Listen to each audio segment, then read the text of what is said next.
And good evening, ladies and gentlemen. It's a beautiful 19th December 2023. Coming up the Tuesday Rant with Crusty Canuck. Topics will be EV cars by 2035, or else brought to us by our government. Threats to police and yet no arrests? And a special Christmas message from me to you, my wonderful audience. All that and more coming up the Tuesday Rant with the Crusty Canuck podcast. Listener and viewer discretion is advised. I do like to swear and smoke cigarettes. All that and more. Stick around, please.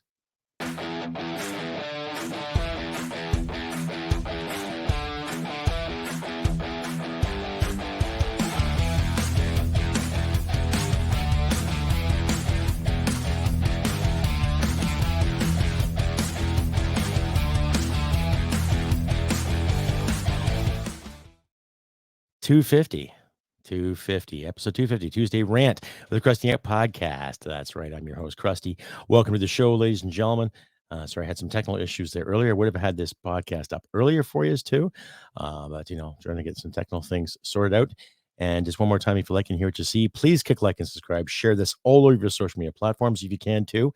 You can also find my podcast on Rumble, Podbean, Spotify, Amazon, iHeartRadio, Player FM, Podchaser, and now Apple. Isn't that great? I want to say thank you out there. Some of my new subscribers from the beautiful state of Texas. I've noticed my stats the past couple of days. I've had some people in Texas download my show. Thank you very much. I can't speak English today. Just been running around like a chick with his head cut off. Anyhow, like I say, as the title card said, ladies and gentlemen, episode 250, EV cars by 2035, threats to police, yet no arrests, and a Christmas message from me to you. So, Stephen Guilbeault, our environmental minister today, was on the news expressing how everyone's going to have electric vehicles by 2035. Now, I didn't queue up any videos for this. I didn't queue up any kind of facts for this, other than it's just plain buffoonery. Now, I'm all for looking after the environment. I'm all for looking after things that are important, keeping things clean, keeping things tidy. But in order to achieve real progress, we have to progress into things that are going to help us. So when you think of the transition from the horse and buggy to the combustible engine, look at that innovation alone. Look at that innovation alone that helped so many people. And it took a few years for everyone to have a vehicle, to have a car, or to have the ability to move from point A to point B in a timely manner. And then it took oil producers to understand that we can't have lead in our gasoline. We can't have these terrible additives in our gasoline. Let's put something in to make it burn cleaner and more efficiently. Excuse me. Now, some of my friends who work in the patch have told me that refining process in Canada is bar none. It's next to some of the American processors who make clean fuel. And that includes clean gasoline. That includes clean diesel. That also includes clean natural gas, too. That is processed and harnessed in Canada, just like our friends in the States and other countries alike. But the standards are different in this country. So when a guy like Mr. Guilbeault, I climb the CN Tower to protect some geese because, I'm a virtue signaler and by the skin of his teeth elected and lucky to be in politics, he is more or less stating that every Canadian will have an EV vehicle by 2035. And my question is, where is the infrastructure for this? Where is this going to happen? How is this going to be possible for the majority of drivers out there to just automatically switch to electric vehicles when the infrastructure isn't there? Now, some would say, oh, they haven't been built yet, or there could just be plans for them being built. Well, you look at the track record of this government and how they've built things the past 8 years. Can you honestly think that they're going to have the capacity to force everybody under their will, correction, against their will, to purchase something that isn't going to really help them in the long run, right? It goes up there with that heat pump idea. The consensus that I found that heat pumps don't really work under -10 or under -5. And they're like a temporary solution. So it's like putting a Band-Aid on a sucking chest wound. So how are these EV vehicles going to help Canadians in the long run? They're not. Okay. Now, I'm not going to sit here and dismiss possibilities and advantages that people are trying to promote. But if it takes any kind of government to force you to buy something in the name of progress.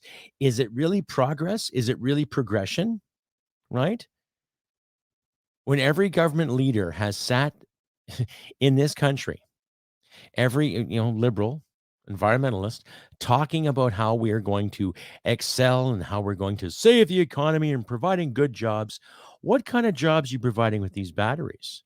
Oh, that's right. You had to buy an investment from a foreign conglomerate to have them come to Canada, and you have to employ 1,600 Koreans to get this factory on the go before you start hiring Canadians for said jobs.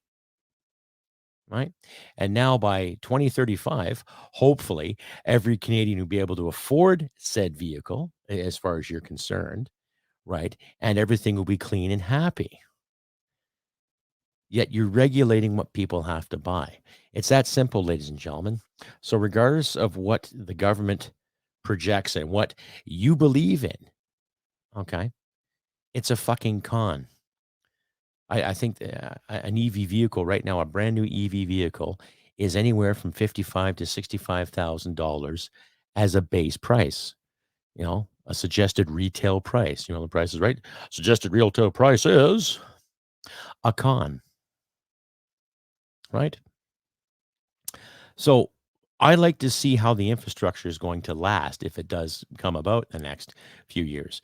Because you look at the track record of our federal government, what have they built in the past 8 years that has been beneficial to Canadians as we speak? What has the federal government built in the past 8 years that has really helped us along the way? Right? Was it national debt? You betcha. Was it inflation? You betcha. Was it a division between peoples and cultures alike, especially religions? You betcha. Now, based on how they've treated us socially and financially because of the debt and because of how we relate to other people, do you really think they care about the environment and our highways and our progress from going to point A to point B to get our jobs in a timely manner, safely and efficiently, like we can with regular combusting engines? Can they? Do they understand that concept?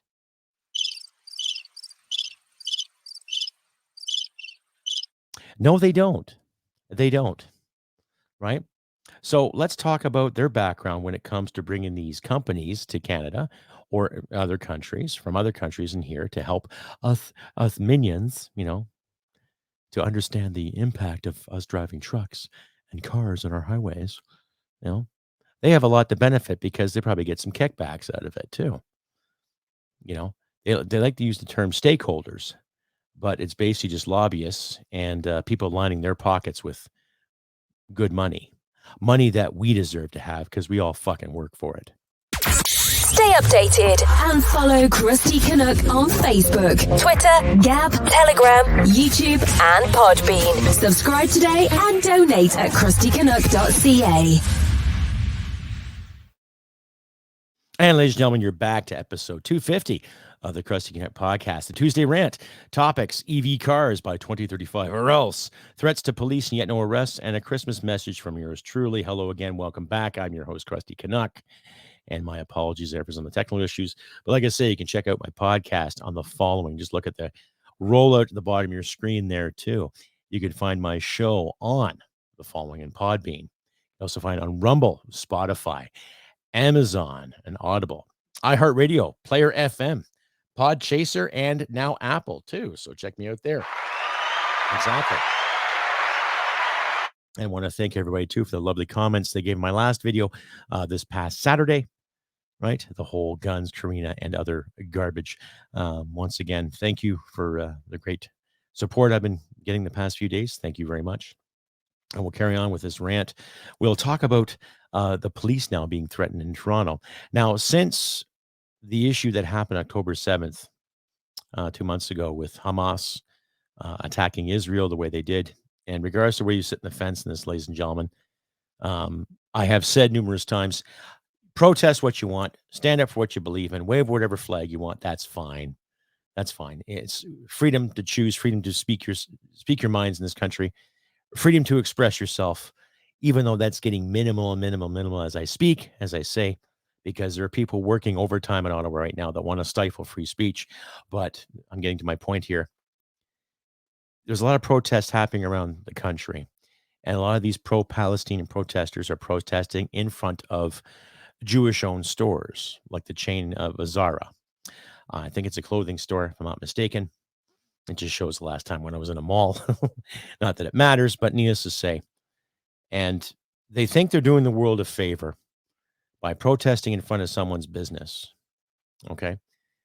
The thing being is that if you protest a certain country or you protest a certain faith, then you actually go to the headquarters of said faith or said business. Meaning that if you got a problem with Israel, then protest in front of the Israeli consulate. If you have a protest with Palestine, then you protest in front of the Palestinian consulate. If you have a problem with the government, then you go right to the government. Now, they tried that. We all know what happened after that, but still it was done. Okay. Now, when you see these individuals protesting and screaming to the high heavens about free this and free that, you know, everybody has the right to protest what they believe in. That's fine. Okay. But think about it. They're harassing businesses. How are you going to stick it to the bad guy if you protest in front of someone's business? How are you going to stick it to Israel if you protest in front of a chain of clothing stores or protest someone's deli or protest someone's restaurant? How are you getting your point across? Are you actually protesting something or are you just harassing someone? Okay? There's a fine line between that. Actually protesting what you believe in or just harassing a bunch of people because you just don't like where they're from or you just don't like what they're associated with. You don't like what they wear. You don't like what they think. What does that make you? Okay. Think about that. You know, it's one thing is, say, if you catch somebody who is, let's say, a bugger of children and you know where he works or you know where she works, right? Are you going to hurt that business to get at them? You know, let's say you know somebody who committed a crime and that they work for a bunch of people that have nothing to do with what this individual did. Are you going to hurt their business? Think about that, right? Think about that. You want to get the bad guy, you're not going to do it by hurting others in this country, and you're not going to do it by destroying someone's business or livelihood. Especially when you're out at these protests with a mask on your face, showing your eyes, showing how evil and scary you are, threatening police officers. Now, there's a big consensus out there, too. Actually, in some of the people I've talked to in my circles, there are still a few people that don't like the cops. Okay, that's fine. You don't have to like the police. But we both know 9 times out of 10, you're going to love them if someone's breaking in your house and you need some help. Or 9 times out of 10, if you're stuck in a ditch during a snowstorm and the first person you see is a cop and he offers assistance, you're going to love them all to death. So, but that's for another story. Anyway, the point I'm trying to make, ladies and gentlemen, is that you can protest whatever you want. I don't care. That is your right in this country. Freedom of assembly, freedom of protest, whatever you want to do. And I'm not going to sit here and say hate speech or all these other little fucking fancy buzzwords they keep throwing down our faces every goddamn day. But if you're going to protest against a war and then you threaten people as you're protesting that war, then you're not really making yourself look like a legitimate, concerned citizen trying to fight a noble cause. Because you just look like a goof. Anyway, I'll queue up a video here of a couple of shitheads in Toronto threatening cops. Okay, I'll cue this up for you, and then you decide. You decide. It's kind of hard. Pardon the volume. May I adjust your volume there, ladies and gentlemen, to my listeners? But you'll listen to what this individual says, and if you're just listening, listen carefully for the accent and what he says to a police officer. Okay, I'll just get this queued up here. It puts things in perspective, right? On how it's okay for some to protest and say terrible things, and yet it's not okay for people to protest our federal government in the name of freedom. But like I said, you decide. I ask you, my audience, to judge accordingly and to think fairly and clearly.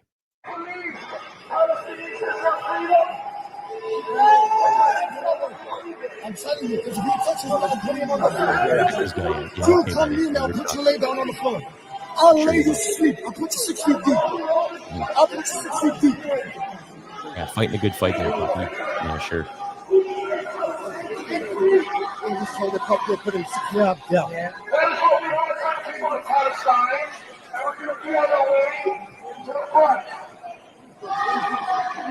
He's not trying to say he's a pussy, bro. Leave him. Oh, bitches. You guys up here, we looking at you. If you're really up there, come on, bro. No. You're a bitch. You're a bitch. No, we're not going to hurt him. You're a bitch.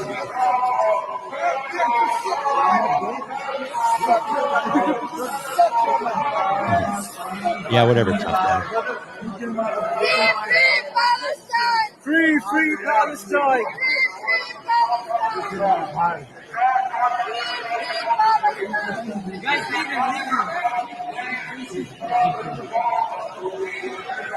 Yeah, Palestine, you know what you can do?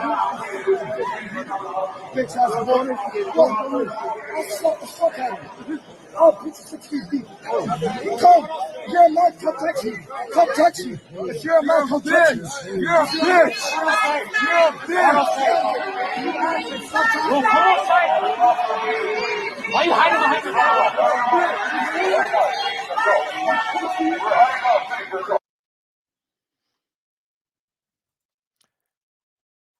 Now that speaks for itself. Okay. 2 years ago, or almost 2 years ago, we had a convoy in Ottawa. And a lot of people call that the freedom, a lot of the lefties, because they're so inconvenienced and they're so scared about Canadians standing up for themselves and trying to fight the good fight. And yet I never heard about any threats given to police officers. I never heard about anybody protesting outside someone's businesses. A lot of those businesses were ordered closed by the city of Ottawa and the powers that be. A lot of shopkeepers took it upon themselves to close their stores out of fear. That's understandable. But in the same sense, I don't recall hearing any reports or seeing any footage of someone taking a brick, smashing a window, or stealing, or waving the Canadian flag and harassing a store for not being open, or harassing a store for supporting the jibby jab, or supporting this or these lockdowns, what have you. Okay. And we have 3 individuals that are in court right now, or they're on a break right now, but they've been in court since the better part of September on national mischief charges. Okay. So there are 3 good people that are being dragged through the court system, not to mention 4 people that are still in Coutts, Alberta, locked up without any fair trial. Okay. And yet I don't recall any of those individuals or hearing about those individuals threatening police or getting in their faces and doing this. Now, during the final days, there were people that stood their ground, held the line. Yes. Okay. But those cops were also armed to the tits. They had riot gear on.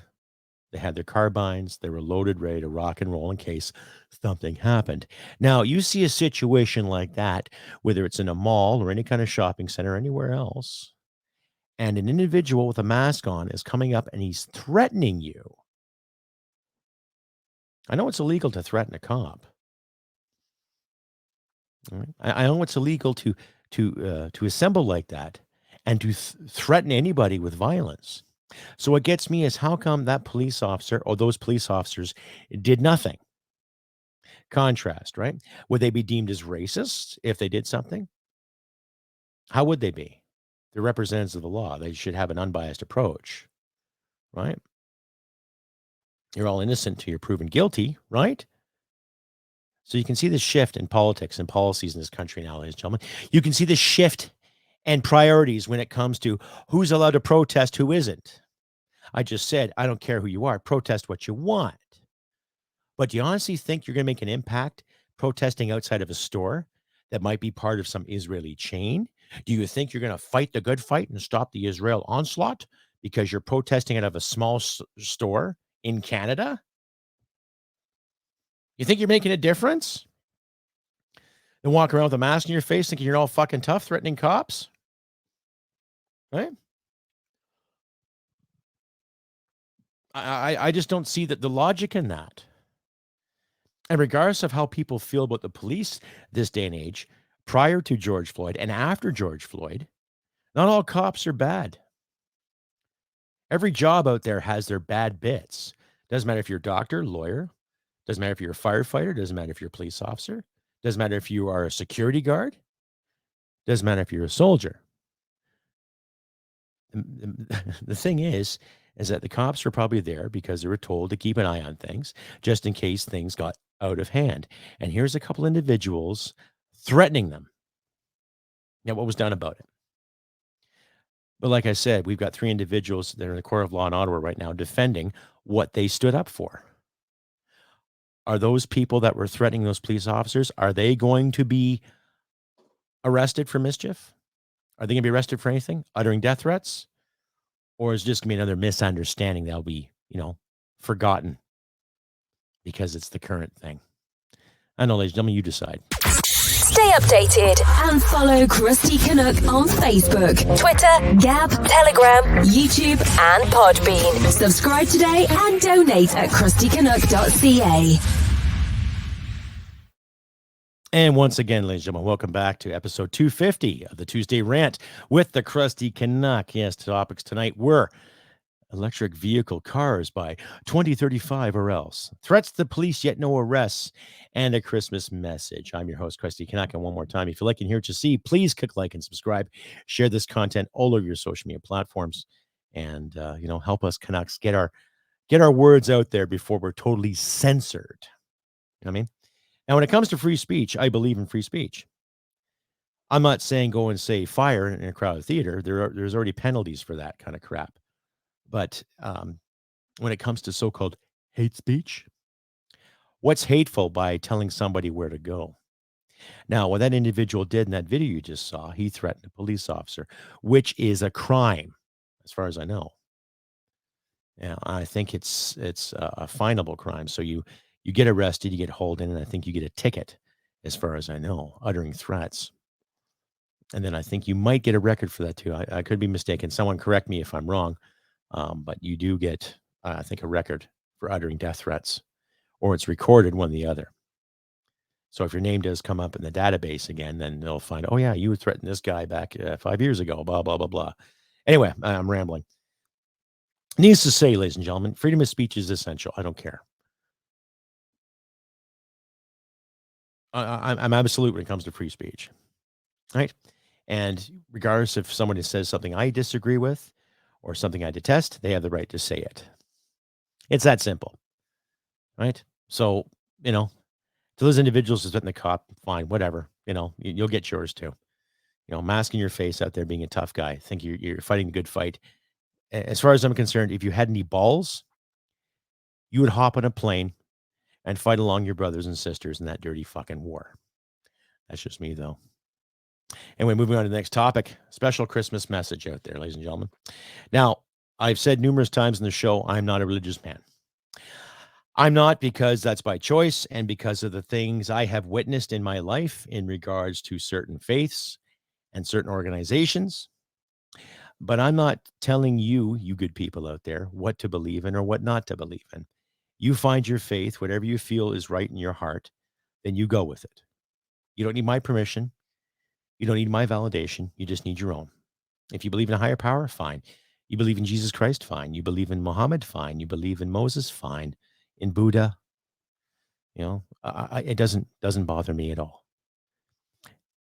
The thing is about being good to people to the best of your ability.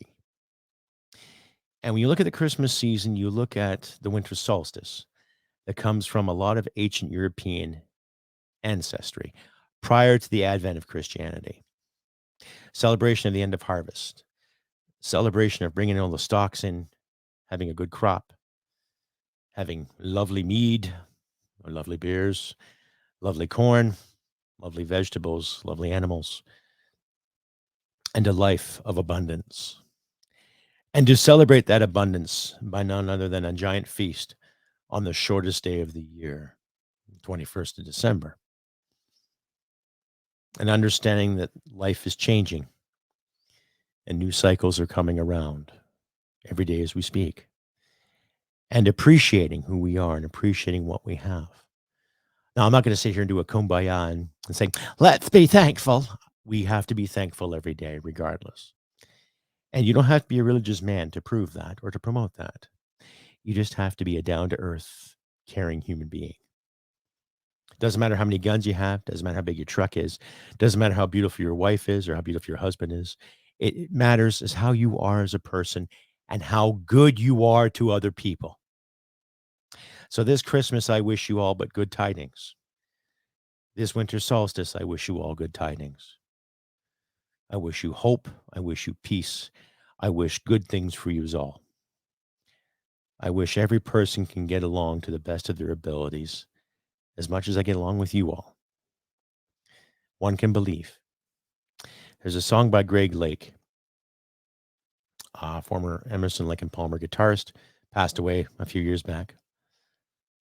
And I all wish you listen to that song, I Believe in Father Christmas. It's a very spiritual tune, and it's a very, very moving song. And you don't have to be a religious man to understand that. It's just a very, very powerful tune this time of year. And I enjoy listening to that, and it helps me reflect. And it remembers people I've loved. Reminds me how much I love my wife. Reminds me how much I miss and love my family. And to my fallen comrades and to people and to friends I've had in the military that are not with us today. It gives me time to reflect. So what I'll do, ladies and gentlemen, I'll leave a link in the description for you guys to click on and listen to at your leisure. But I'll say the name again, Greg Lake, I Believe in Father Christmas. He did it in the 70s, but needless to say, it's a song that resonates with me very well. And it's just a good wish and good tiding for you all. As I've mentioned, I wish nothing but good things for you all out there this holiday season. And regardless of the strife and the economic imbalances and the manufactured darkness that's being presented to us on a daily basis, ladies and gentlemen, I wish you all a Merry Christmas. I hope your wishes and dreams come true. Stand fast. Love your friends and loved ones. Do what you can to help each other in these trying times. And like I always say, ladies and gentlemen, humanity and merit wins the day. Take care. I will not be around next Tuesday because it'll be Christmas. I'll be working too. So I'll try to have a follow-up episode on the 31st for you all. I believe, just let me check the schedule. No, I stand corrected. I should have a video for you come this Boxing Day. My apologies. Yes, I will. Next Tuesday's Boxing Day. So I will have a video for you. But still, I wish you all the merriest of Christmas. And I hope your wishes come true. And like I say, look after your friends and loved ones. And remember, humanity and merit wins the day. Take care, and I'll see you next Tuesday. Merry Christmas, all. Hit it, sweetheart. Because I am hard, you will not like me. Yes, sir. There is no racial bigotry here. Here you are all equally worth. This has been another episode of the Crusty Canuck podcast. Stay sane and thank you for listening. From Western Canada, this is the Crusty Canuck podcast. Merry Christmas, you sassy bitches. Yeah.